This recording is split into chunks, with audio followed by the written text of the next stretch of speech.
Bonjour tout le monde, soyez les bienvenus à ce webinaire de l'ABMAS en collaboration avec Azua People. Je m'appelle Wim van Kouwenberg, je suis le directeur de l'ABMAS et je suis très heureux de vous accueillir à ce webinaire. Comment augmenter le retour sur investissement de votre GMAO? Alors, avant de commencer, je prends l'occasion pour remercier tous nos sponsors. Vous voyez le logo ici sur l'écran. En plus, cet webinaire est enregistré et vous pouvez le retrouver ici dans votre espace personnel en vous vous identifiant ici en haut à droite pour faire le login et puis vous allez vers mes webinaires. En plus, avec l'ABMAS, nous organisons pas mal de formations. Donc, le 15 octobre commence une formation sur la gestion des coûts en maintenance. Et puis, le 14 octobre, nous avons également une formation sur les indicateurs clés de performance pour le suivi de la maintenance. N'hésitez pas à y jeter un coup d'œil sur notre site web. En plus, nous avons élu en avril l'équipe technique de l'année et on est déjà en train de commencer la recherche pour l'équipe prochaine, l'équipe de l'année, l'équipe technique de l'année 2027. Donc, si vous avez réalisé un certain projet ou vous êtes fier des performances de votre équipe technique, n'hésitez pas à poser votre candidature. Ça ne demande pas trop de travail. Donc, vous pouvez voir sur le site web de l'ABMAS plus de renseignements ou nous contacter simplement via email ou téléphone. En plus, l'ABMAS organise en novembre cette année la conférence internationale Asset Performance. C'est déjà la 16e édition. Cette année, nous avons de nouveau 50 présentations sur la digitalisation en maintenance, fiabilité et gestion des actifs. Et en plus, naturellement, d'autres présentations, dont une présentation de soirée qui est Sending Spare Parts to Mars is a bad business case, donnée par M. Stéphane Demey, où est le directeur de l'exploration humaine et robotique de l'espace au sein de l'ESA, hein, donc l'agence européenne en aérospatiale, en effet. Oui. Donc, oui, l'ABMAS fait beaucoup de choses, dont le webinaire d'aujourd'hui. Et j'invite notre orateur, Geert Gijzel, à me joindre. Bonjour, Geert.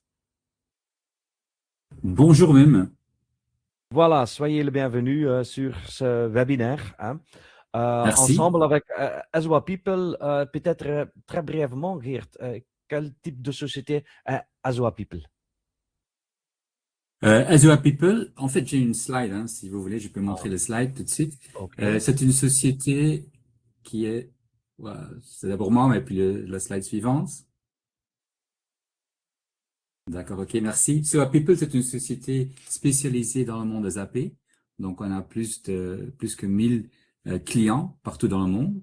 On existe depuis une vingtaine d'années. Nous sommes partenaires Platinum de SAP en Belgique et dans d'autres pays. Nous sommes membres de United FAR et ainsi de suite. Donc, on est vraiment dans ce monde SAP, on est très actif. Mais à part de ça, donc, on est non seulement implémentateur de solutions SAP, en même temps, on a aussi développé nous-mêmes nos propres produits IP.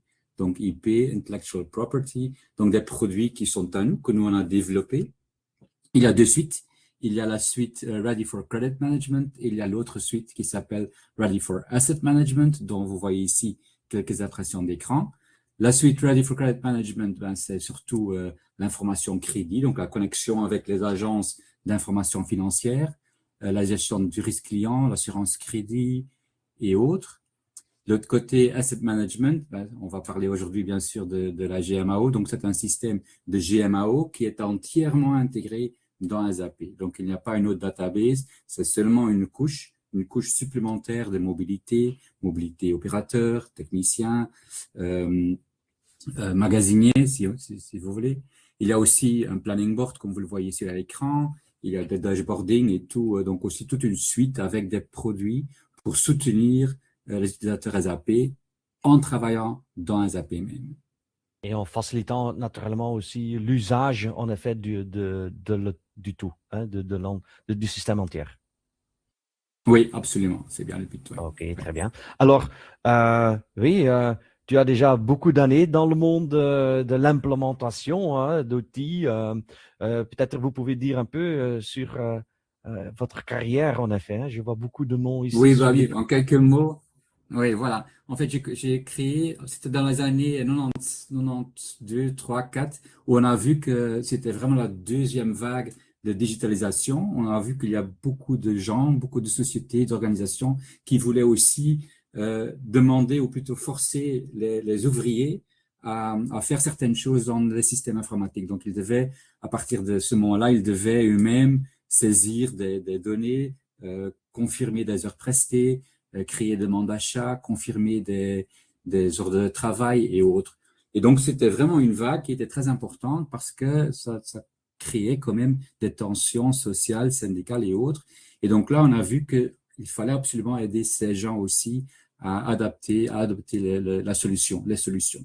Et donc là, on a créé une société qui était spécialisée dans la motivation des gens, un peu le change management actuel, le change management ERP avant la lettre. Donc la motivation des gens en inspirant ces gens, en les aidant, en formant les gens, les utilisateurs finaux dans ces outils. Donc ça, j'ai fait pendant une longue période. On a eu le plaisir de travailler dans beaucoup de pays, sur tous les continents. On a formé plus ou moins 400 000 personnes dans cette période. Et donc, puis après Covid aussi, après avoir vendu la société à un holding hollandais, je suis allé travailler chez Treon, un bureau de consultance basé à Gand, Bruxelles, Luxembourg et aux Pays-Bas, où j'étais consultant portfolio, programme et projet, mais où je faisais aussi du SAP Change Management. Et c'est pour eux que j'avais une mission chez Milcobel, Milcobel qui est maintenant en train de fusionner avec Friesland Campina, avec Milcobel où j'étais responsable Change Management pour un projet ERP, surtout dans le domaine de la production et commerciale. Après ceci, j'ai été demandé d'être leader project manager ou program manager d'un projet où il fallait remplacer un outil GMO existant par un autre. Donc là, on a fait le tour de marché. On est allé chercher un peu partout au niveau mondial. Et finalement, on est tombé sur une société en Belgique qui était SOA People et qui avait effectivement une solution qui était d'un côté très convivial et donc répondait aux besoins du business et de l'autre côté, une solution qui ne demandait pas du tout d'être interfacée avec SAP, comme la solution fait partie de l'environnement SAP directement. Voilà. Voilà, et donc Après vous avez dit... ceci, Oui, allez-y. Oui. non, non, juste pour dire que finalement, donc c'était assez successful, ça a bien marché. On a eu un démarrage au mois de juillet de l'année passée et au mois d'août, j'ai été demandé par SOA People de venir chez eux. Et voilà, je suis là depuis maintenant presque une année en étant IP Practice Manager pour le Belux pour ces deux suites de produits. Et voilà, donc en bref, vous avez déjà vécu pas mal, un grand nombre d'implémentations, outils GMAO ou autres outils. Et donc, vous allez partager un peu vos expériences sur comment on peut en effet augmenter l'adaptation et le résultat de ces outils. Donc, je vous Mhm. fais présentateur here, de sorte que vous pouvez commander les slides. Et en plus, pour les gens qui sont ici avec nous, direct en live. Alors, vous pouvez poser des questions pendant la présentation dans le chat. Et puis, à la fin de la présentation, on va traiter toutes les questions. Donc, n'hésitez pas à les mettre dans le chat. Un très grand merci. À tout de suite, Geert. Ok, merci Wim. Donc ça, on a déjà eu, hein, on est maintenant prêt pour le sujet d'aujourd'hui. On va parler de ROI et surtout ROI de la GMAO. Euh, c'est un thème qui est de nouveau très actuel, même plus actuel que jamais. Je n'ai pas connu une période où l'ROI n'était pas important, hein, soyons clairs, parce que tout le temps, on a toujours demandé aussi de bien prouver, bien sûr, le retour sur investissement d'un projet qu'on allait commencer, donc au début. Maintenant, on voit aussi qu'il y a pas mal de systèmes déjà existants où on est demandé de prouver qu'il y a réellement un ROI pour des systèmes existants. Aujourd'hui, on va traiter les deux en même temps. Les raisons pour lesquelles on voit qu'actuellement, c'est vraiment un thème populaire, disons, c'est d'abord, il y a une pénurie au niveau du main-d'œuvre. Donc, les techniciens sont difficiles à trouver, ils sont rares, ils sont coûteux, et donc chaque heure de travail perdu d'un spécialiste, d'un technicien, c'est vraiment du temps perdu et de l'argent perdu. Et ce perte de temps pèse beaucoup plus lourd que jamais. Donc là, c'est déjà une première raison. Deuxième, c'est de nouveau une crise, on vit malheureusement une crise actuelle au niveau mondial, donc il y a une grande pression sur les coûts. Toutes les marges sont sous pression, il faut absolument montrer que la maintenance contribue vraiment au résultat, au profit de la société. Ainsi, on devient aussi, en étant maintenance, un centre de profit beaucoup plus qu'un centre de coût. Deuxième. Et troisième, il y a maintenant beaucoup plus d'attentes au niveau de l'intelligence artificielle, de la maintenance prédictive. Mais pour cela, il faut avoir une bonne base. Hein, sans données fiables, on peut bien rêver de l'IA, mais bon, on n'aura pas le résultat voulu si on ne crée pas vraiment un socle, une bonne base de données de base, mais aussi de données transactionnelles. Et finalement, pour les gens qui disposent déjà d'un système GMAO, ben là, il est vraiment très actuel de demander de prouver la valeur ou d'optimiser la valeur de ce système. Alors, comme j'ai dit, la session maintenant va être utile, allez, c'est ce que j'ai essayé de faire, va être utile pour les gens qui disposent déjà d'un système, mais aussi pour les gens qui sont en train de chercher ou même les gens qui pensent dans un futur proche ou même loin d'implémenter un système GMAO. Donc, d'où cette question, premier sondage à vous, chers participants, est-ce que votre organisation utilise-t-elle déjà maintenant une GMAO aujourd'hui? Avec 4 réponses possibles. Oui, depuis longtemps déjà. Ben oui, récemment mise en place ou en phase d'implémentation. Ben non, on est toujours en phase de sélection ou non, ce n'est pas encore à l'ordre du jour. Et là, je demande à Célina d'organiser ce sondage. Ah, on a déjà le résultat, on voit. D'accord, ok. Donc, on voit quand même qu'il y a pas mal de gens qui ont déjà un système. Donc là, effectivement, et avant, c'était important d'avoir un ROI et de se concentrer sur un ROI quand on est en train de monter un dossier d'investissement. Et puis après, le ROI était un peu oublié. Maintenant, de plus en plus, on voit effectivement que nous sommes dans une phase où il faut utiliser le ROI vraiment comme un levier, comme un système de gestion pour vraiment suivre et optimiser les résultats de son système. Ok, très bien.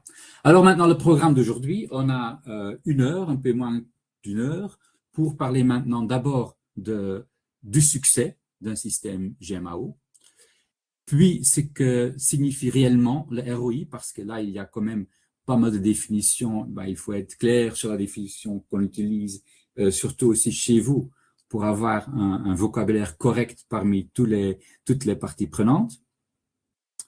Pourquoi le ROI il reste souvent en dessous des attentes? Ce que les audits, on en fait beaucoup, sur le terrain nous apprennent. Les principaux leviers pour augmenter le ROI et finalement à retenir, on sera midi et peut-être que là, on a encore un peu de temps pour répondre aux questions. Donc, commençons par quand un GMAO est un succès, est une réussite. Là, un point très important qu'on a vu pendant les 30 années que je travaille dans ce monde, très souvent, on fait tout, on s'organise, il y a beaucoup de gens qui sont assignés à un projet avant le démarrage, avant le go live. Et en fait, on organise tout pour survivre le go live. Mais puis après, il n'y a plus de project manager, il n'y a plus de change manager. Les gens, ils n'ont qu'à travailler avec les systèmes et on attend que on veut que ce système devienne un succès. Là, je dis attention à ça. On va pas installer tout ce projet seulement pour survivre le go live. Non, on va installer ce projet. On va tout faire pour bien arriver au bon moment avec le bon budget à ce go live, mais ce n'est qu'après que ça commence. Donc, pour moi, le go live, c'est vraiment la ligne de départ et pas du tout la ligne d'arrivée. Donc, c'est un point important à savoir. Pour moi, une GMAO va être une réussite, pas donc au moment où on peut démarrer, mais va être une réussite lorsque les 4 conditions ici sont vraies simultanément. Donc d'abord, il faut être sûr que la GMAO est utilisée, que la GMAO soit intégrée dans le flux de travail. Donc que ça devient vraiment que ça fait vraiment partie du travail quotidien. Le travail est exécuté et clôturé dans le système, au moment où ça se passe, par la personne qui en est responsable et à l'endroit où ça se passe. Donc, c'est vraiment une partie intégrante du travail quotidien. Quand on a ça et quand on réalise vraiment les saisies au moment même, ben, on crée une database avec des données fiables. On voit souvent que les gens, ils travaillent quand même toujours sur papier, encore sur papier, et puis à la fin de la journée, ils vont vite saisir les OT, les rapports techniques, les cause-codes et autres. Ça ne marche pas. Hein. On ne va pas avoir de données fiables si on ne fait pas le travail au moment même. Voilà, c'est le deuxième point. Donc, il faut avoir l'historique des actifs, les codes cause, les codes de défaillance, les données de stock, vraiment complet et correct. Si on a ça, donc un système intégré dans le flux de travail qui crée des données fiables, eh bien, c'est seulement là où on peut avoir et définir des KPI. Et non seulement définir des KPI, mais des KPI qui évoluent. Donc, pour moi aussi, le ROI, c'est aussi un KPI. Je veux voir évoluer le KPI dans le temps et bien sûr, progressivement, donc de façon positive. On a un système intégré, on a des données fiables avec des KPI qui évoluent, et bien c'est là où on va comptabiliser les euros. Donc les bénéfices, les KPI, c'est bien pour les mettre sur une slide. Ce qu'on veut surtout, c'est qu'on retrouve ces KPI et les résultats dans les euros sur le bilan. C'est ça pour moi qui est très important. Maintenant, le succès, c'est une chose à définir au début. Pour moi, très souvent, on démarre un programme, et ça aussi j'ai vu trop souvent en fait, on démarre un programme ou un projet, ou un set de projets, et puis après un certain temps, on se pose la question, est-ce que maintenant c'est un succès? On a bien démarré, maintenant, après 6 mois, est-ce qu'on a réalisé un succès? Est-ce que c'est une réussite? Et là, je me pose la question, avec quoi est-ce qu'on va comparer maintenant? Est-ce qu'on va demander aux utilisateurs qu'ils sont contents?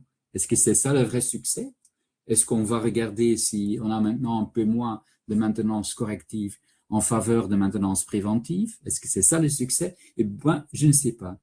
C'est pourquoi on demande toujours au début du projet, mais vraiment au début, donc avant le go live bien sûr, largement avant le go live, on va poser à toutes les parties prenantes, parce que, attendez, ce n'est pas seulement la maintenance ou le responsable technique ou les techniciens qui sont les parties prenantes, il y en a beaucoup. On va demander, avant de démarrer le projet, à ces parties prenantes, eh bien, pour vous, quand sera ce projet un succès pour vous? Et ça va être très différent selon les parties prenantes. Les opérations, ils vont parler de moins d'arrêts non planifiés, par exemple. Ils vont parler d'une meilleure overall equipment effectiveness, par exemple. Quand on va parler avec les gens de la finance, ils vont vouloir voir un stock de pièces de rechange qui est nettement inférieur comme valeur comme avant. La maintenance va mieux planifier. Les techniciens, pour eux, c'est important d'avoir du travail mobile à l'endroit même, pas de double saisie à faire, pas 5 clics ou 10 clics pour faire une chose simple. Donc, pour tout le monde, c'est différent. Et IT, surtout, ils veulent avoir un système qui n'est pas interfacé, où il n'y a pas de shadow IT, où il y a moins de tickets et autres. Donc, là, tout le monde va avoir une autre définition de son succès. Ça sera très important d'aligner ces parties prenantes et de définir le succès pour chacun d'entre eux, pour chacune d'entre eux. OK, donc pour moi, de nouveau, c'est une réussite quand les parties prenantes, ils arrivent à obtenir le succès qui a été défini avant. Si maintenant vous avez déjà un système GMAO et vous n'avez pas fait l'exercice avant, ben pourquoi maintenant le définir? Pourquoi pas? Hein, on peut toujours faire marche en arrière, définir et consulter les gens. Vaut mieux faire ça que d'écouter, d'entendre toujours des rumeurs que ça ne marche pas, qu'ils ne sont pas contents, qu'il faut changer ceci ou cela. Donc, souvent, c'est un peu ça le problème. On n'a pas bien défini le succès et on ne connaît pas la baseline avant de commencer avec le système GMAO. Alors maintenant, pour bien définir et pour être sûr de parler de la même chose, je vais vous expliquer ce que signifie vraiment le ROI dans ce cas-ci. Il y a 3 ratios qu'on voit souvent et qui ne sont pas toujours très clairs pour les gens. Donc maintenant, juste une définition de ces ratios pour mieux comprendre de quoi on parle. Donc d'abord, il y a le taux de réalisation. On a, quand on calcule, quand on fait une sélection, quand on calcule les possibilités, les bénéfices possibles, on a quelque part un potentiel théorique. Mais ce qu'on constate bien sûr, qu'il y a bien sûr un écart avec le potentiel théorique, ce qu'on trouve dans le marketing, et la valeur réalisée. Attention, valeur réalisée ou valeur réalisable. Ça dépend d'où on est dans le flux. Donc, pour les gens qui sont encore en train de monter leur dossier, c'est plutôt la valeur qui est réalisable, qui est réaliste, et ça divisé par le potentiel théorique. Les gens qui ont déjà un système, on va regarder qu'est-ce qu'on a réellement réalisé et on va comparer ça avec le potentiel théorique. Ça, c'est donc le taux de réalisation. À quelle distance sommes-nous de l'optimum? On a aussi le ratio bénéfice-coût, donc le Benefit Cost Ratio, le BCR. Là, on va vérifier la valeur réalisée. Encore pour les gens qui sont encore en train d'installer ou de faire la réflexion, la valeur réalisable, et ça divisé par le TCO, par le coût total de possession, le Total Cost of Ownership. Par exemple, j'ai calculé que j'ai réalisé une valeur de 200, mais ça m'a coûté 100, eh bien 200 divisé par 100, ça fait 2. Donc le BCR sera de 2. Donc combien d'euros est-ce qu'on va réaliser par euro investi? Ben, j'investis 1 euro, j'en reçois 2. En fait, finalement, le bénéfice sera de 1, mais mon BCR sera de 2. Et alors, la vraie définition du ROI ressemble très fort à ce qu'on vient de voir maintenant pour le Benefit Cost Ratio, c'est le retour sur l'investissement net. Ça veut dire, c'est de nouveau la valeur réalisée moins le Total Cost of Ownership divisé par le Total Cost of Ownership. C'est ça la vraie définition d'un ROI. Donc, ce qu'on réalise réellement, en plus de ce que cela a coûté. Donc, j'ai réalisé une valeur de 200, ça m'a coûté 100, 200 moins 100, ça fait 100, divisé par ces mêmes 100, ça fait 100%. Donc, j'ai réalisé 1 euro net, j'en ai investi 1 pour le ROI. On est à 100%. On va voir plus d'exemples un peu plus tard dans la présentation. Alors maintenant, on peut calculer ces chiffres. Faites bien attention, pour être crédible dans le calcul du ROI, il faut aussi ramener les flux futurs à la valeur actuelle. Il est clair que les 100 euros qu'on va gagner aujourd'hui ou demain n'aura pas la même valeur que les 100 euros d'ici 5 années. Donc, mais aussi les coûts. Ce qu'on dépense aujourd'hui, ça va avoir un poids plus lourd que les mêmes 100 euros qu'on va investir d'ici 5 ans. Donc, pour cela, il faut ramener les flux futurs à leur valeur actuelle. Donc, on appelle ça calculer le Net Present Value. Et on fait ça en utilisant un code d'intérêt. On peut aussi utiliser l'index, donc pour faire une indexation inverse. Ce que nous, on fait normalement ou régulièrement, c'est utiliser le taux, VACC, donc le Weighted Average Cost of Capital. qui est donc le coût moyen pondéré du capital. Donc là, on peut demander à la finance, chez vous, en interne, quel pourcentage il faut utiliser pour donc actualiser les flux futurs, par exemple 8%. Et à cela, on va normalement aussi ajouter une prime de risque, ce qui est par exemple 3%. Donc là, on va dire, on va actualiser les valeurs de 8 plus 3 de 11%. Un petit exemple pour expliquer. On a ici les trois ratios. J'ai ici une feuille Excel avec les années. Je considère l'année 0, c'est l'année de conversion de données, c'est l'année de l'implémentation même, donc tout ce qu'on fait avant le go live. Ce sont les consultants, c'est les kick-off, ce sont les ateliers, les workshops et tout. Ça, on fait dans l'année 0 ici, dans ce schéma un peu théorique. Et puis après, les années à venir, donc après le go live qui commence l'année 1, on a un potentiel de 800 000 par exemple, mais on ne réalise que 20%, ce qui est normal dans un premier temps. Et comme ça, on voit ici le potentiel, on voit les taux de réalisation et on voit la réalisation. Donc d'abord, donc le premier ratio, on trouve ici, donc c'est le taux de réalisation qu'on trouve ici. Puis après, j'ai mis à côté les coûts. Donc au début, il y a vraiment un coût important parce qu'il y a, comme je dis, il y a tout le travail des consultants, il y a tout le travail des gens internes, il y a le product manager, il y a le change manager, donc il y a un coût important et peut-être déjà aussi un coût de licence à la fin de l'année. Ici, on calcule le Benefit Cost Ratio et ici, on calcule le ROI. Là, vous allez constater que bien sûr, le ROI il est négatif au début parce qu'on n'a rien gagné, on n'a rien réalisé et on a quand même eu pas mal de dépenses. Et comme ça, on voit année par année ce que ça donne. Mais bien sûr, on calcule le ROI pas année par année, on le calcule pendant une période. Et donc ici, on a pris une période de 6 ans, sachant qu'on commence donc par l'année de l'implémentation. Et on voit que le ROI, il est à 144% quand on fait le calcul. Donc maintenant, on a dit, ça c'est bien, mais attention, les 720 000 qu'on réalise l'année 5, ils n'ont pas la même valeur que 720 000 réalisés aujourd'hui. Et donc, pour cela, on va actualiser les sommes. Et donc, le present value, comme on voit ici dans la formule, le present value est égal à la future value divisé par 1 plus le taux d'intérêt. Rappelez-vous le taux qu'on a dit, 8% plus 3%.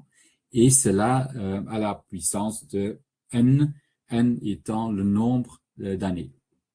Et c'est comme ça qu'on calcule pour avoir quand même un calcul réaliste, crédible vis-à-vis de votre board pour expliquer ce qu'on va faire.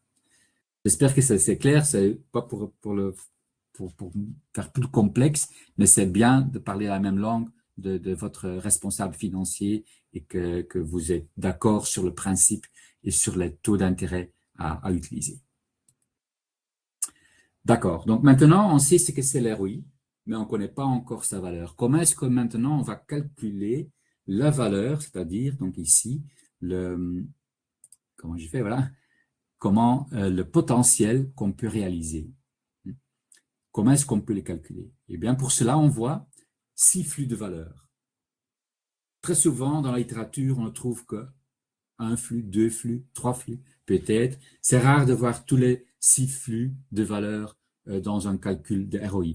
Je trouve que c'est important de quand même commencer par le maximum et puis d'optimiser le résultat. Pour moi, il y a 6 flux de valeurs et on commence par les économies en trésorerie. Ce sont les hard cash savings. Et c'est vraiment la réduction directe et récurrente des coûts. C'est ce qu'on va voir sur le bilan. Le résultat va être influencé par ces économies. Qu'est-ce qu'on va avoir quand on est plus efficace, par exemple, quand on a plus de maintenance préventive que de la maintenance corrective, là, on aura aussi moins d'heures supplémentaires. On aura moins d'interventions d'urgence qui sont souvent très coûteuses. On aura moins de factures de sous-traitants, moins d'achats, moins de dépenses non prévues, moins de gaspillage, moins de rebut, et ainsi de suite. Donc là, on peut calculer, on voit tout de suite en fait la différence quand on a bien calculé la baseline, avant et maintenant on calcule après, on voit la différence. Ça, c'est en fait le plus facile à mesurer. Puis après, point 2, on a la capacité, la valeur de débit. Ça veut dire que, on dit toujours qu'il faut avoir des installations qui ne s'arrêtent pas, et surtout pas pour des arrêts non planifiés. Et donc, si on n'a pas des arrêts non planifiés, on dit qu'on a donc plus de capacité. Donc, on va créer une marge supplémentaire à cause du fait que les lignes sont disponibles. Mais attention à cela, ça c'est vrai au moment où on est sûr que la production en plus, parce qu'on a moins d'arrêts non planifiés, que cette production en plus peut être absorbée par les ventes. Si maintenant, dans la situation du marché actuel, on voit souvent chez les clients que les lignes ne sont pas en permanence actives, donc là, on ne peut pas dire qu'on va gagner plus parce qu'on a moins d'arrêts. Donc là, faut vraiment aussi bien réfléchir, penser et être sûr de ne pas mesurer des choses qu'on n'a pas. Quand on ne peut pas absorber les résultats sur le marché, dans le chiffre d'affaires, ça ne veut pas dire beaucoup. Ensuite, il y a aussi la libération du fonds de roulement et surtout sur les pièces, la valeur du stock pour les pièces de rechange. Là, effectivement, on voit souvent que les stocks, la valeur de stock va descendre quand on a un planning optimisé, quand on a un MRP qui est bien installé, qui tourne bien, quand on n'a plus les pièces dans les tiroirs à gauche et à droite, parce que les gens ils font confiance à ce qu'on a dans le système. Donc là, effectivement, la valeur du stock va diminuer de 15-20%. Là, on fait souvent la faute qu'on va annualiser ce bénéfice. Ce n'est pas le but, hein. Ce n'est qu'une seule fois par pièce qu'on va obtenir ce résultat positif.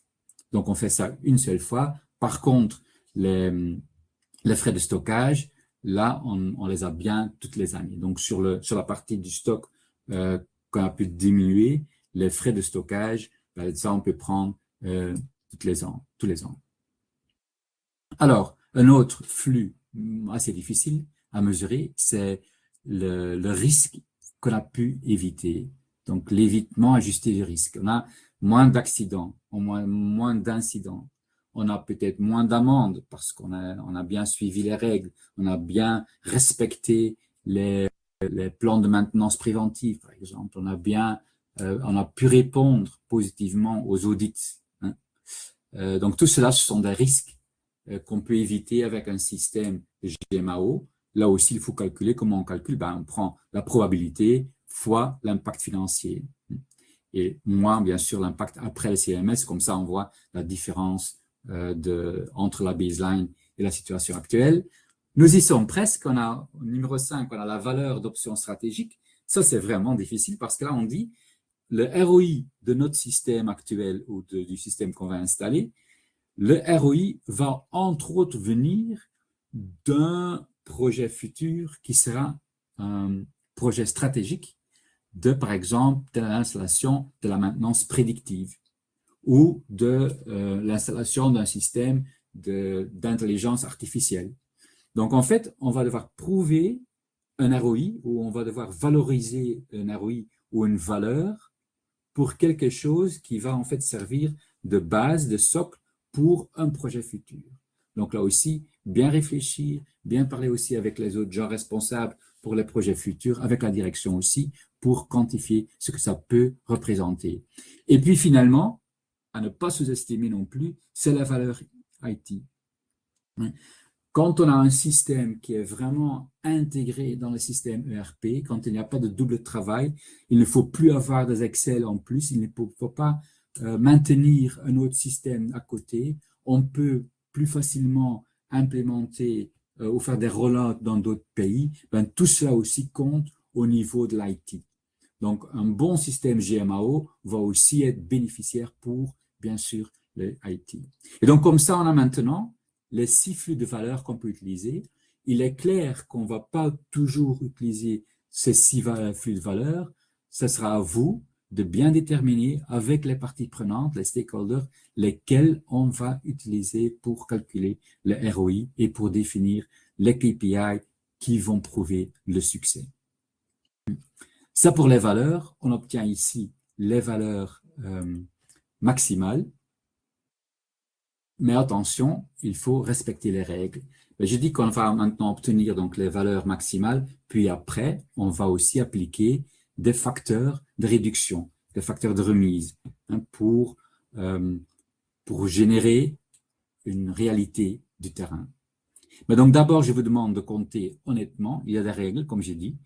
Quand vraiment on a plus de disponibilité des lignes, donc des installations de production, quand on a ça et on est sûr que les ventes vont pouvoir être capables d'absorber ce survalu, eh bien, quand on veut calculer cette différence, il faut bien sûr prendre la marge de contribution. Ce n'est pas le chiffre d'affaires, parce qu'on a aussi, bien sûr, des coûts variables à déduire. Ça, c'est déjà un point. Donc, pas prendre la valeur totale, mais vraiment le surplus moins les coûts variables. Alors, deuxième point, un effet ponctuel reste ponctuel. Donc, dans ces 6 flux de valeurs, on a eu beaucoup de petits sujets, avec entre autres, qu'on a dit, la valeur du stock qui va être réduite. Là, si c'est un one-off, si ça n'arrive qu'une seule fois, on ne peut le calculer qu'une seule fois. Par contre, comme on a dit, les carrying costs, donc les frais de stockage, là bien, on les aura bien toutes les années. Et finalement, la capacité n'est pas encore du cash. C'est aussi un point qu'on n'a pas encore traité. Le fait qu'un technicien, il gagne, disons, 1 demi-heure par jour. Mais c'est bien, c'est un bénéfice, c'est bien. Donc, on a autant de techniciens, on a autant de jours ouvrables dans l'année, on peut calculer ce que ça signifie en tenant compte du coût d'un technicien. Par contre, si on ne fait rien avec ce temps qui est devenu disponible, si par exemple on décide, ben c'est bien, ils ont une demi-heure plus de pause café, ben là il est clair qu'on ne va pas pouvoir comptabiliser, donc on ne va pas pouvoir compter cet effet dans le résultat du ROI. On pourrait dire éventuellement, ben ça donne un peu plus de confort, donc peut-être moins d'absence de maladie. Oui, ça, on pourrait calculer. Mais on peut dire aussi, ben écoutez, si maintenant on gagne par technicien une demi-heure par jour, ça veut dire qu'on aura moins d'heures supplémentaires, on aura moins de travail de sous-traitants, et peut-être qu'on peut supprimer certains postes vacants. Eh bien, c'est là où on va vraiment capturer les frais. C'est là où on va convertir l'avantage en bénéfice en argent. Donc voilà, les 3 règles à respecter. Et donc, comme j'ai dit, on a calculé maintenant le potentiel théorique avec les 6 flux de valeurs. Maintenant, à nous de corriger. Et on va corriger en définissant des facteurs correctifs. Des facteurs qui vont avoir une valeur comprise entre 0 et 1 et qui vont donc traduire le potentiel théorique de ces flux de valeurs en valeurs qui sont réalistiquement réalisables. Donc, comme ça, on va quantifier en fait l'écart de la réalisation. Donc, des facteurs comme le facteur d'adoption. Et si 50% des gens utilisent le système et 50% n'utilisent pas, ben là, il est clair que le facteur d'adoption sera 50% ou même moins.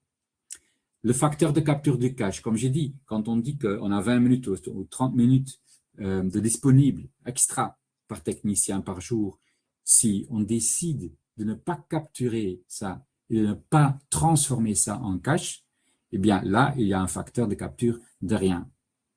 Mais si on peut optimiser le temps qu'on a gagné en moins de frais au niveau, par exemple, des sous-traitants, bien ça, on peut avoir une fourchette qui va aller même jusqu'à 100% de réalisation de ce flux, de ce composant de ce flux.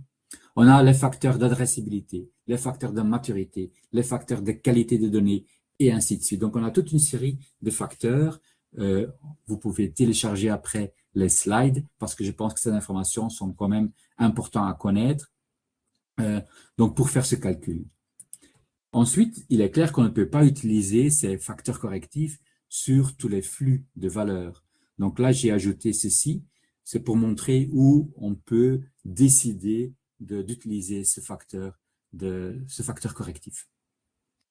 On peut même jouer avec le temps qu'on voit ici. On peut dire, bah, écoutez, même si on a un facteur qui va être 1 à la fin de l'année 2, ben, on va quand même tenir compte du fait que ce facteur, il n'aura que 30% pendant une période de 3 mois au début, par exemple. Donc, on peut corriger à tous les niveaux. Donc, vous voyez, on part vraiment d'un calcul maximal, on respecte les 3 règles qui sont importantes, et puis après, on va appliquer les facteurs.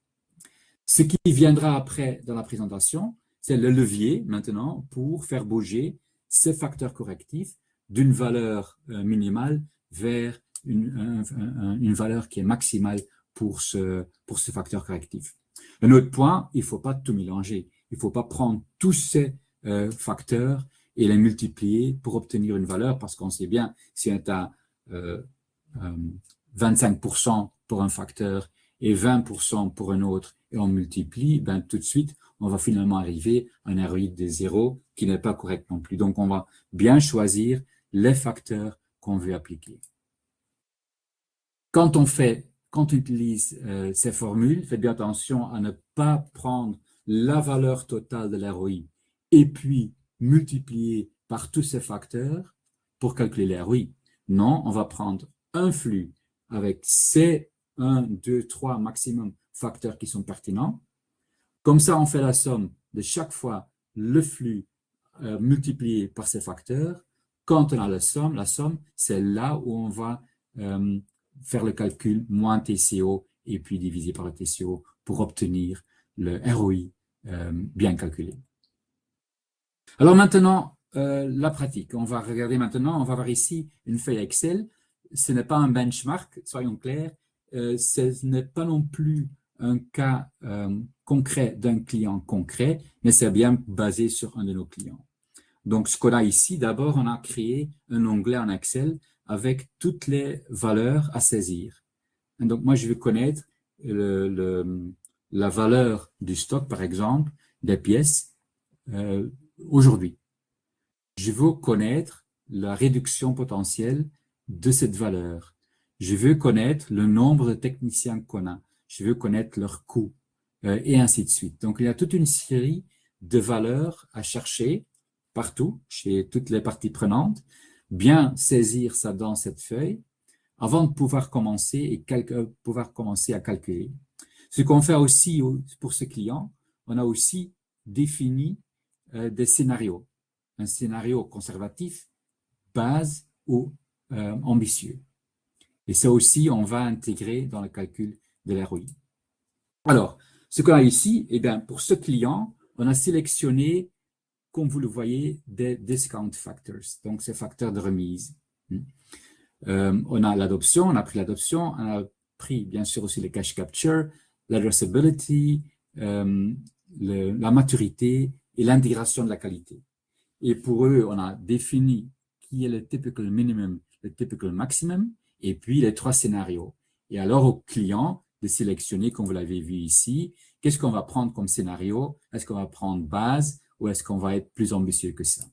Et donc comme ça, on sélectionne. Alors, ici, on a nos value streams, donc nos flux de valeurs. Ici, on a les flux de valeurs théoriques, donc le maximum calculé. Ici, à côté, vous voyez les formules qu'on a appliquées pour calculer ces valeurs. Et puis après, vous voyez ici les facteurs de remise, les facteurs de correction qu'on a appliqués pour calculer les valeurs réalisées ou réalisables à partir de la valeur brute. J'espère que vous suivez un peu le raisonnement. Donc ici, vous voyez que dans la première année, on a une valeur brute potentielle de 3,6 millions d'euros, mais après avoir appliqué ces calculs, on arrive à un peu moins d'1 million d'euros. Et donc ça, là, on fait le calcul pour, comme vous le voyez, les 5 années en production. Finalement, on met tout ensemble dans un autre onglet où on a le résultat. Donc, on a ici de nouveau les valeurs brutes, ce qu'on a réalisé ou ce qui sera réalisable. On a le total cost of ownership.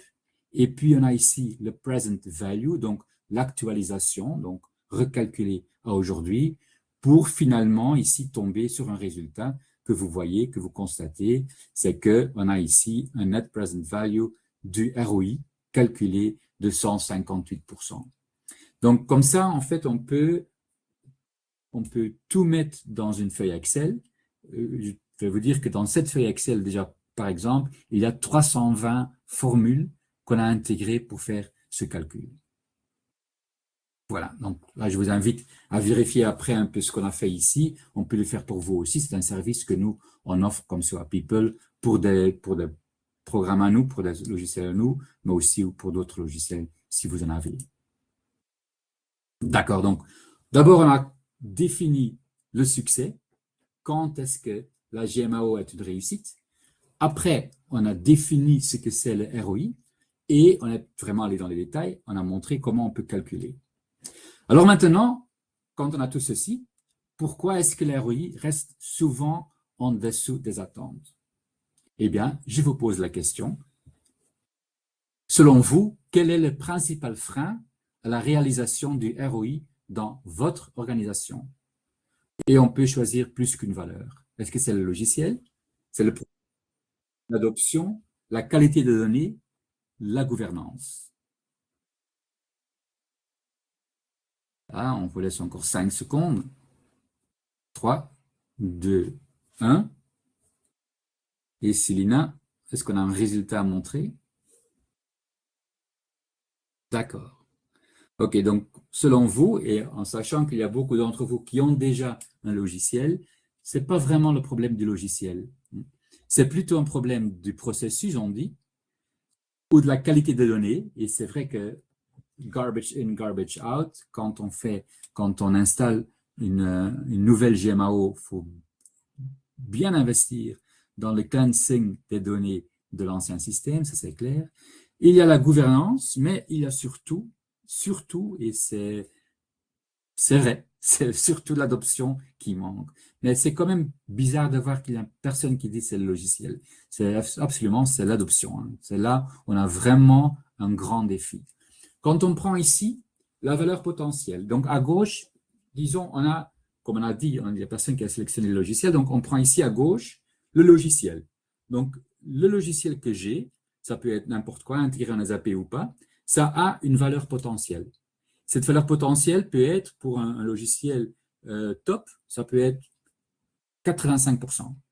Pour un logiciel un peu moins cher, qui n'est pas optimisé, par exemple, qui n'a pas de mobilité, par exemple, je donne un exemple, peut-être que cette valeur potentielle n'est que 50.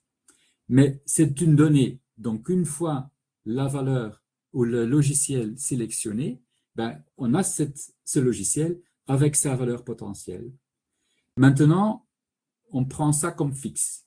Donc, on a 85, 70, 90, tout ce qu'on veut. Cette valeur, elle est fixe parce qu'on va l'implémenter telle qu'elle.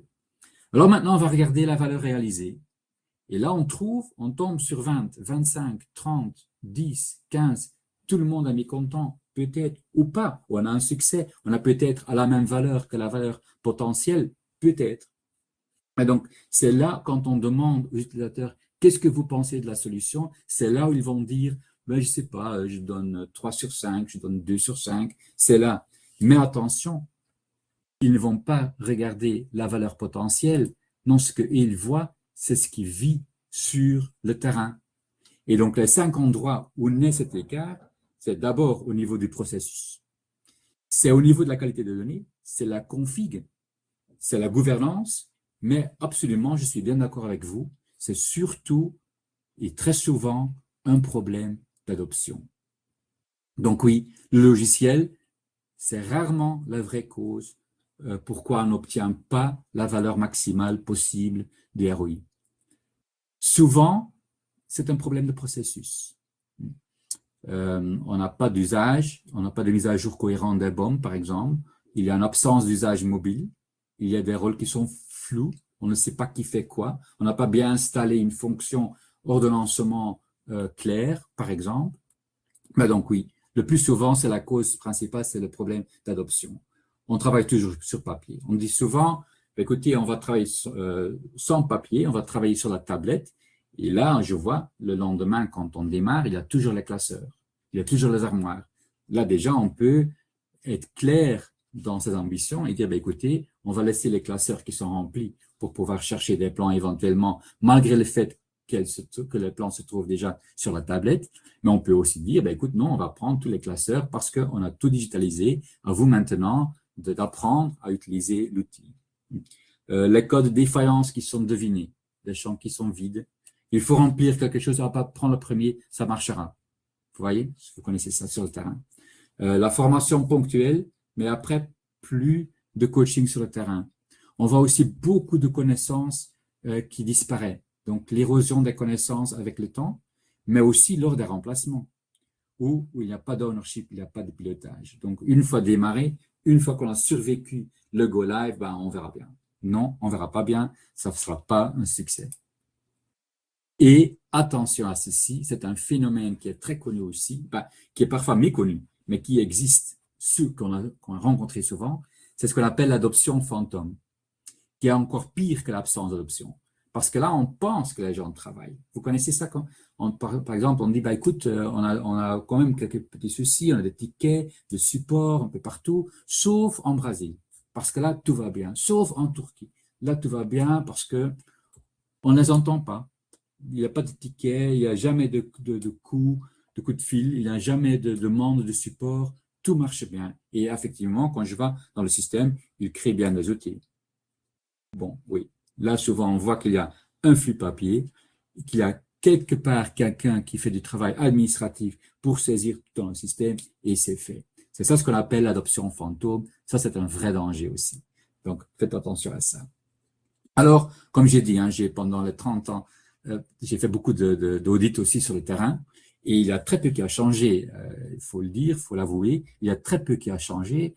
Ce qu'on voit toujours sur le terrain, quel que soit le logiciel qu'on utilise, c'est effectivement la clôture qui s'est faite sur un PC partagé, 3-4 techniciens à la fin de la journée autour d'un PC, vite, saisir, on ne sait pas très bien, on devine les heures et les codes, et le rapport technique n'est pas détaillé. Voilà, au suivant, il est fait comme ça. Toujours, on voit ça très souvent.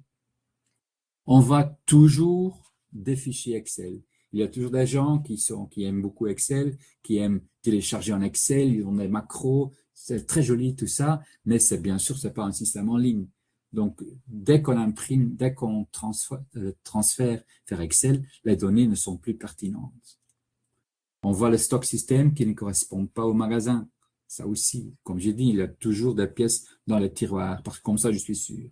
Mais bon, quand on ne fait pas confiance, parce que le système n'est pas correct, c'est dû au fait que vous avez des pièces dans les tiroirs, par exemple. Donc, c'est un peu aussi un self-fulfilling prophecy, donc il faut faire attention à cela aussi. On a des tableaux de bord, mais il n'y a personne qui fait confiance parce qu'on sait que le stock ne correspond pas, parce qu'on sait les temps, les prestations n'ont pas bien été confirmées. Il y a des valeurs mal comptées, ça on voit aussi, on devine, on met des valeurs. Et finalement, on a aussi des Excel pour calculer, par exemple, le ROI avec des boutons qui ne mènent à rien. On voit ça quand on fait un audit des feuilles Excel que les gens utilisent. Souvent, quand on change certaines valeurs, ça ne change pas le résultat. Donc, ça, ce sont des choses qu'on voit souvent sur le terrain, et ça depuis très longtemps. Donc là aussi, il faut faire attention à bien interpréter ce qu'on voit. Alors, à vous de vous poser quelques questions. Donc, on peut faire des audits, oui, mais c'est assez invasif, les gens n'aiment pas trop. Mais déjà, en vous posant ces 6 questions, on peut déjà apprendre beaucoup de choses. Je dis, là, vous voyez en bas, un après-midi honnête sur le terrain avec ces 6 questions disent souvent plus qu'une semaine de lecture de rapport. Est-ce qu'ils exécutent le travail dans le système ou est-ce qu'ils le font après coup? Est-ce qu'il y a vraiment un planificateur, ordonnanceur dédié? Parce que déjà aussi, pour rentabiliser, pour valoriser le temps gagné des techniciens, il faut avoir derrière quelqu'un qui peut attribuer d'autres jobs. Sinon, on perd cette valeur et ce bénéfice. Avons-nous suffisamment confiance dans l'historique? Est-ce qu'on va se baser sur l'historique ou est-ce qu'on ne fait pas confiance et on se base sur autre chose? Qui est responsable des bénéfices? Oui. Et quand les bénéfices et les ROI ont été revus, configurons-nous des processus standards ou est-ce qu'on va continuer à customiser les exceptions. Et voilà. Donc, question finale, quelle part de notre business case survivrait aujourd'hui encore à un CFO critique? Alors, comme on a dit, il y a aussi bien sûr des leviers pour augmenter les ROI. Vous vous rappelez les flux de valeur qu'on a vus avec des composants. Donc ici, on a les 6 familles, mais il y a beaucoup plus de composants dont il faut tenir compte. Alors, on a les facteurs de correction qu'on a vus aussi, qu'il faut bien calculer. Mais il existe en même temps aussi des leviers, heureusement. Donc, comme on a dit, les facteurs de décote, ils sont entre 0 et 1. Quand on est à 60, par exemple, 0,6, on peut, avec certains leviers, quand même faire monter ces facteurs, ce qui fait que aussi le résultat, les bénéfices qui vont venir des flux de valeur vont aussi bénéficier de ces effets des leviers qui vont pousser les facteurs en haut. Ici, j'ai déjà 6 leviers. Par exemple, le travail mobile dans le flux, c'est important. Chez nous, dans la solution, on a de la mobilité opérateur, mobilité technicien, mobilité magasinier. Il faut avoir un mode hors ligne, parce que sinon, quand ils n'ont pas de couverture Wi-Fi, ben, là, ils vont plus utiliser le système parce que c'est pas couvert et ils ne peuvent pas travailler en mode offline. Ben, si on a tout ceci, si on peut bien investir dans ce levier, on peut avoir une croissance de taux d'adoption de 15%. Et donc, comme ceci, j'ai ici marqué, j'ai ici noté les 6 leviers qu'on peut utiliser. Mais je vois aussi que le temps n'est pas avec nous, j'ai encore 5 minutes. Mais je vous laisse les slides, comme vous le savez. Les 2 voies les plus rapides vers la valeur, eh bien, c'est effectivement le travail mobile et le coaching aussi des gens pour bien utiliser les tablettes et le software. D'un côté, de l'autre côté, il y a le planificateur ordonnanceur avec une cadence. Donc, pas un peu par hasard et quand j'ai le temps. Non, non, non. Vraiment une cadence et suivre les travaux planifiés semaine par semaine là où on peut. Les effets sont clairs. Les effets sont clairs et très visibles. Et il y a bien sûr, comme on a dit, l'adoption. L'adoption selon ProSci. ProSci, c'est la société qui est comme même un peu le standard maintenant dans le monde ERP. Pour eux, il y a même 3 éléments de multiplication de ROI via l'adoption. Il y a d'abord la vitesse d'adoption. Quand ça prend 1 an pour bien comprendre et adopter la solution, ben ça fait quand même une différence dans la réalisation des bénéfices comparé à les gens qui travaillent déjà après un trimestre dans ce système. Et combien de gens le font? C'est l'usage réel. Et quel est le niveau de maîtrise de ces gens? Donc là, on dit que la vitesse, l'usage et la maîtrise déterminent ensemble combien de valeurs de la GMAO on peut réellement réaliser et dans quel horizon, à quel horizon. Pour cela, ProSci a un plan que j'aime beaucoup, c'est le ADKAR. On dit que il faut passer par ces 5 étapes pour avoir un système stable avec des gens qui adoptent le système. Il faut d'abord être sûr que les gens comprennent ce qui se passe, le pourquoi maintenant, et qu'est-ce qui va se passer quand on ne fait pas, quand on ne va pas migrer vers une nouvelle solution. Si on a ça, il y a plutôt le What's in it for me. Il faut avoir le desire, que les gens veulent utiliser, qu'ils disent oui. C'est leur décision personnelle, oui, je participe. Il faut apprendre les gens à utiliser, donc c'est le knowledge, c'est les formations. Mais non seulement savoir comment, mais aussi pouvoir le faire dans le système, sous pression réelle de travail, coaching, les écrans, et finalement, bien sûr, ne pas faire marche en arrière, le reinforcement continuer. Donc, dans l'approche change management de ProSci, j'utilise ce modèle de car que moi aussi, j'utilise souvent chez les clients. Alors maintenant, à retenir, pour les 2 minutes qui me restent dans cette présentation, à retenir, il y a d'abord une feuille de route, un roadmap qu'il faut planifier, qu'il faut définir et qu'il faut suivre. Il faut bien savoir que normalement, on définit la baseline avant le go live. On détermine le ROI avant le go live. On va définir les critères de réussite avant le go live. Les KPI, il faut avoir un sponsor et de la gouvernance qui restent dans le système, oui, qui vont faire leur travail pendant toute la période et non seulement jusqu'au démarrage. Il y a la fondation après 3 mois, il y a un ROI déjà qui est visible après 3 à 9 mois, il y a un ROI structurel qu'on va pouvoir réaliser après 1 an, 2 ans, plus ou moins, et là on aura bien les bases, le socle pour la valeur avancée qu'on va obtenir en passant par la maintenance prédictive, le digital twins par exemple, ou l'intelligence artificielle. Voilà, 8 questions, 3 couleurs. Pour vous, c'est une auto-évaluation que vous pouvez faire basée sur les slides que vous pouvez télécharger tout de suite après les séminaires.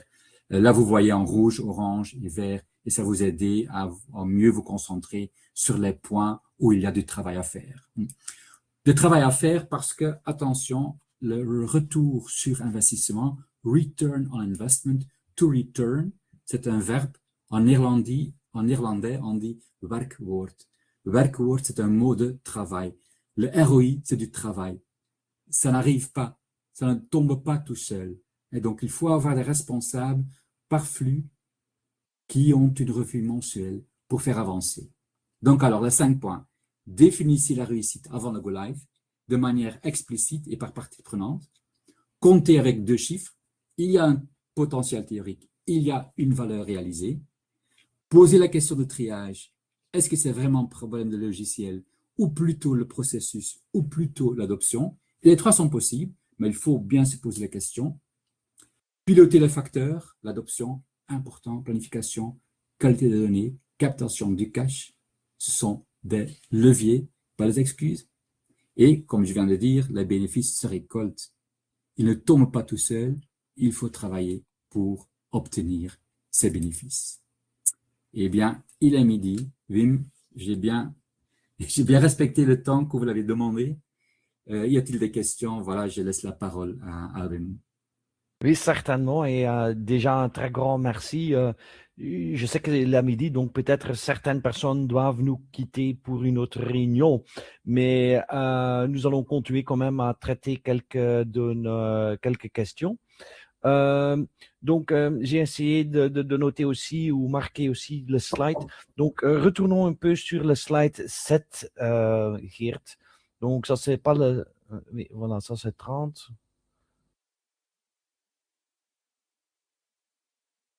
Oui, mais tu peux entre-temps déjà poser la question. Voilà, oui, 7. Non, non, ça, c'est trop... c'est plus loin, plus loin. Voilà, ça, c'est 2, 5, Ah, ok, 6, 7. Voilà. Alors, non, slide avant. ok, Voilà, ça c'est en ok, bas à oui, droite, oui, vous voyez le 7. Hein. Donc, comment oui. éviter qu'un projet GMO soit dominé par le point de vue d'une seule partie prenante? Donc, par exemple, l'IT ou la finance. Comment est-ce qu'on peut trouver un bon équilibre là? Ouais, c'est une très bonne question déjà, hein, parce qu'il y a beaucoup de parties prenantes, ça c'est clair. Et il y a toujours une dynamique chez les clients qui est vraiment très différente selon les organisations. Parfois, c'est l'IT qui décide tout. Parfois, c'est le business. Parfois, les deux sont au même niveau et ça crée des tensions. Et parfois, c'est les finances ou c'est même les techniciens, parce que comme on a dit aussi, on a un problème de trouver les gens. Donc, il y a cette pénurie et donc ils sont maîtres. Ça, c'est dangereux. Toutes les situations maintenant que je viens de décrire sont des situations dangereuses. Il faut absolument donc écouter toutes les parties prenantes. Pour moi, même honnêtement, ce n'est pas le rôle d'un responsable technique ou d'un responsable de maintenance. Pour moi, ça, c'est vraiment clairement un rôle du change manager. C'est le change manager. Donc, il faut, dans tous les cas, je pense qu'on est comme, allez, je peux espérer qu'on est bien à ce niveau déjà, qu'on comprend bien que pour tous les projets, il nous faut de l'accompagnement au changement. Donc, il y aura quelqu'un qui aura comme rôle, peut-être pas full-time, mais il y aura quelqu'un qui sera responsable pour l'accompagnement du changement. Eh bien, ça, pour moi, c'est cette personne-là qui doit guider ce processus. C'est lui qui doit essayer de définir ce que c'est le succès avec toutes les parties prenantes. Donc, c'est lui qui doit faire le tour et être sûr qu'il a parlé de tout le monde, qu'il a vu toutes les stakeholders et qu'il a bien défini et qu'on a bien un accord là-dessus. Et c'est lui qui, avec ses définitions de succès de toutes ces parties prenantes, doit aller voir le sponsor. C'est avec lui qu'il va discuter aussi du succès. Et c'est avec lui qu'on va déterminer les KPI et les suivre. Donc oui, voilà. C'est Ok, très compliqué, bien. mais c'est important. C'est vachement Et donc, important. Ouais. il faut vraiment un facilitateur, presque, hein, donc Oui. un responsable du changement qui trouve cet équilibre, qui fait de sorte que toutes les parties prenantes sont quand même euh, en équilibre entre eux. Hein. Absolument, parce que sinon, si on commence par des tensions entre l'IT et le business, par exemple, ben, c'est déjà perdu dès le début. Donc, on peut pas, on peut pas, non. Il faut Ok, très chercher bien. l'équilibre, comme tu dis, oui. Je pense que c'est maintenant une question sur la slide suivante. Ou non, mais encore, oui, prochain, voilà, ok. Donc, non, non, le 9. Ok, ok. Voilà, donc on a ici les ratios et puis hein, vous voyez ici le potentiel théorique. Il y a quelqu'un qui demande qu'est-ce que vous entendez par potentiel? Est-ce que ça c'est le montant prévu pour l'implémentation de la GMO ou est-ce que il y a d'autres dépenses ou peut-être ça a été mieux expliqué plus loin, mais pour bien Mhm. pour le bon Oui, entente, le potentiel, réexpliquer un tout petit oui. peu. Il suffit, en fait, pour tous ces éléments, pour tous ces facteurs, il faut surtout définir ce que ça signifie chez vous, déjà. À ce qu'on soit sûr qu'on parle la même langue que, par exemple, le responsable financier. Donc, mais ici, le potentiel théorique, c'est le potentiel calculé, ce qui est réalisable quand on prend en compte tous les flux de valeurs avec tous les composants. Donc, on fait la somme du ROI rêvé. Oui, Oui. Donc là, on dit on peut obtenir un ROI de 320%, ce qui signifie un gain d'autant en valeur en euros. oui, C'était la valeur brute que j'ai montrée sur la feuille Excel, les 3 millions et quelques. oui, Là, c'est le maximum que nous, dans nos conditions, aujourd'hui, on peut obtenir. Mais on voit que la valeur réalisable ou réalisée, quand on regarde où on est maintenant, c'est une valeur calculée, on n'arrive pas à 3,7 millions, on arrive à 900 000.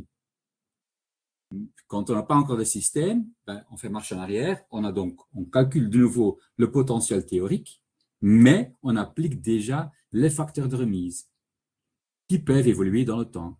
Et c'est ça le ratio qu'il faut prendre. oui, ok, très clair. Et alors là, si vous allez sur le slide suivante, hein, on parle là, non, c'est encore plus loin, je pense, on parle sur un moment sur le si, oui, voilà, c'est ici. Donc, oui, Là, oui, juste avant. oui, le Mhm. 11, hein, on parle là de six flux de valeurs. Donc, la valeur potentielle, c'est hein, la somme de ces six flux.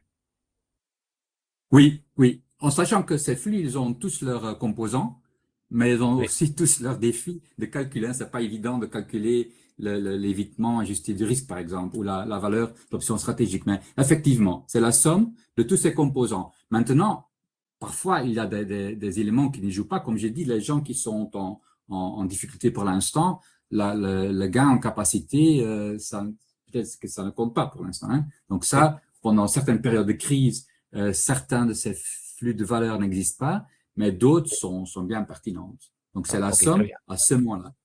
Hmm. Voilà. Et vous avez toujours marqué hein, comment la mesurer. Oui, Euh, Est-ce que tous ces facteurs hein, et la composante de ces facteurs, comment les mesurer? Est-ce que ces facteurs sont disponibles dans une GMAO ou est-ce qu'il faut avoir des autres chiffres quelque part dans un Excel supplémentaire?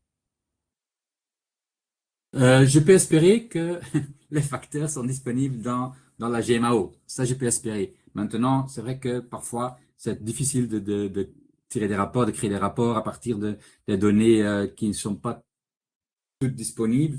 Euh, donc finalement, malgré le fait qu'on parlait d'éviter des feuilles Excel gauche et droite, ben, s'il y a une feuille Excel qu'il faut avoir, c'est vraiment la feuille Excel avec les 320 formules que j'ai montrées où on calcule effectivement la réalité. Mais normalement, les sources quand même pour pouvoir calculer doivent venir de la GMAO et une bonne Oui, GMAO avec ceci intégré dans le système, ça c'est l'idéal. oui, OK. Et puis, une question d'un participant, hein, au bout de combien de temps est-ce qu'on peut arriver à calculer cette ROI, hein, donc, est-ce que c'est avant déjà de Oui, l'implémentation de la GMAO ou quelques mois après? Ou comment est-ce que vous voyez les choses là? oui. Le ROI, donc d'abord la baseline est importante. Si on veut comparer avec la situation et si on veut voir comment on a évolué dans le temps, ben, il faut connaître la situation qu'on avait avant l'évolution. Donc là, la baseline, y compris le ROI, je préfère calculer au début et comme j'ai dit, je préfère le faire par le ou sous la responsabilité du change manager. C'est là où je le vois. Maintenant, de nouveau, pour les gens qui n'ont pas fait au début, c'est pas grave, hein, on peut toujours faire marche en arrière et faire des calculs. Mais donc, pour moi, déjà, ça commence là. Et c'est là où on va dire ce qui est réalisable ou ce qu'on espère réaliser. Mais puis après, les facteurs, on a vu, les parties prenantes, ils ont toutes leurs responsabilités. Donc, ils ont un KPI qui force ces gens à faire un suivi mensuel, disons, ou trimestriel. Et c'est la somme de leurs résultats, en fait, qui entre de nouveau dans le ROI. Donc, le ROI, ce n'est pas ce qu'on détermine ou ce qu'on détermine au début pour comparer après 2 ans. Non, c'est un facteur qui évolue dans le temps. Donc, c'est vraiment aussi, c'est un levier pour mieux prester. Comme je dis, c'est pas quelque chose qui tombe du ciel après 2 ans. Non, non, non. C'est une chose qu'on suit. Et là, on va voir, par exemple, ben non, on reste au-dessous de ce qu'on voulait. Donc, quels sont les leviers à utiliser pour faire augmenter la valeur des facteurs qui réduisent le résultat? Donc, c'est ça l'idée. Donc, oui, c'est bien. Écoute, si on ne veut le faire qu'après 2 ans, c'est bon. C'est déjà mieux de ne pas le faire que de ne pas le faire. Oui, oui, Mais c'est vraiment un outil de gestion. Le ROI est un outil de gestion de sa GMAO. oui. OK, parfait. Alors, je pense 2 slides plus loin, Mhm. vous introduisez là le facteur de correctif de réalisation, hein. Oui. Euh, donc, ces facteurs, ce sont eux qui font la différence entre le potentiel théorique et la valeur réellement réalisée, hein. Et donc, Oui. est-ce que vous pouvez allez, expliquer un tout petit peu ce facteur de maturité et pourquoi ce facteur de maturité n'est pas vraiment linéaire? Ah oui, ok. Oui. Oui. Oui, pour donner un exemple très clair au niveau de la maturité, quand on dit, quand on veut, au moment de démarrage, on veut commencer tout de suite par la maintenance prédictive, sans avoir des données, ben on est nul, on est nulle part, ça c'est clair. Donc là déjà, il faut avoir de la maturité dans le système GMAO, même avant de pouvoir introduire le système de la maintenance prédictive, par exemple, ou l'intelligence artificielle. Si on le fait dès le début, ça n'a pas de sens. Donc là, on dit, pour ces facteurs-là, on va pas maintenant calculer un bénéfice potentiel d'utilisation de l'intelligence artificielle sur des données qui n'existent pas. Donc là, on dit, la donnée de base doit être mature, l'utilisation doit être mature, les valeurs doivent être, il faut avoir confiance dans ces valeurs, elles doivent être vraies avant de pouvoir utiliser ces techniques plus avancées. Donc là, on dit que au niveau de maturité, on reste très très bas pour ces facteurs, et à un certain moment où ça commence, ça devient vraiment exponentiel.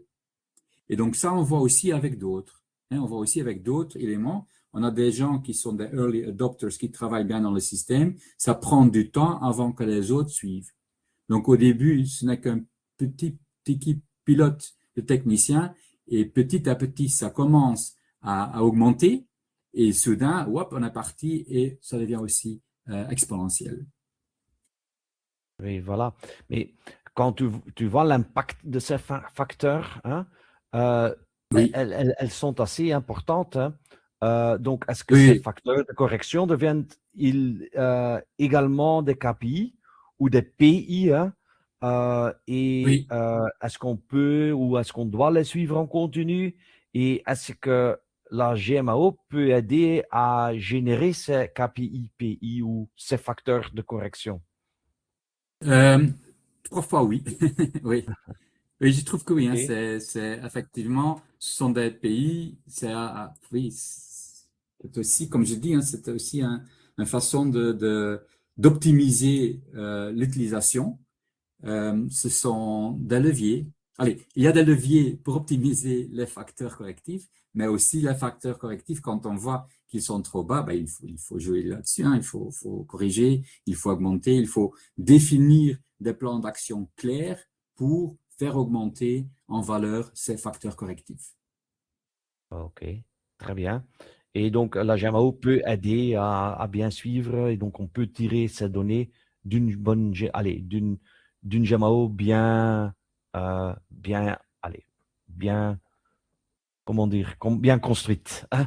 Voilà. Oui, voilà, oui, Voilà, exactement. voilà. J'ai dit aussi Une qu'on n'allait pas faire maintenant une publicité pour nos produits, mais donc sachez que oui, pour nous, c'est important de l'avoir. C'est- oui, OK, très bien. Et puis, slide 23, je pense que c'est plutôt vers la fin de la présentation, hein. Là, on vous parlait du ghost adaptation, hein, comme on dit en anglais. Hmm. Hein, c'est hein, l'absence d'adaptation. Mais quels sont pour vous un peu les signes typiques d'un ghost adaptation, hein? Et est-ce que, de nouveau, est-ce qu'un GMAO peut aider à détecter ces signaux? Oui, oui, ben, en fait, ce qui est vraiment typique, c'est le silence. C'est le silence. C'est le silence qui dit beaucoup. Hein. On peut parler beaucoup et dire beaucoup, mais le silence dit Oui, encore plus. Hein.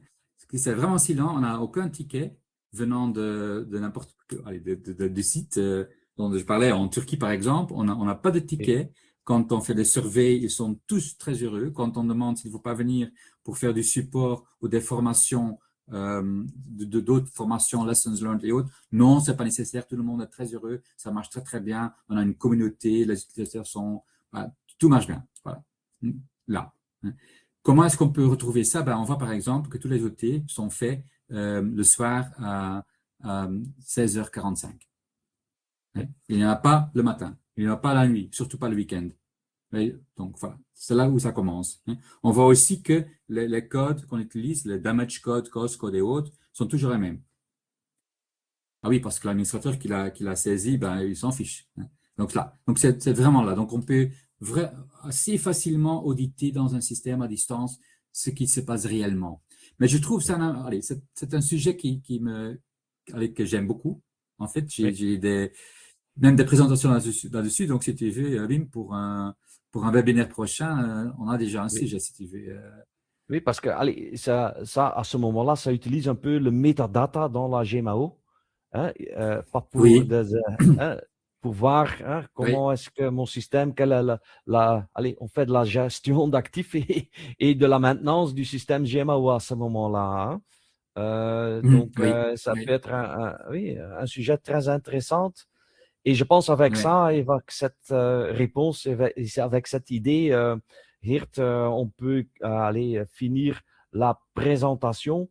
Il me reste qu'une seule chose, en effet, hein, c'est de vous remercier, en effet, pour partager vos connaissances et aussi pour remercier tout le monde qui a resté jusqu'à maintenant. Un très grand merci pour votre présence et aussi à toi, Geert. Sans doute, on se revoit encore lors d'un prochain avec webinaire. plaisir. Voilà. Au Ok. revoir tout le monde. Merci.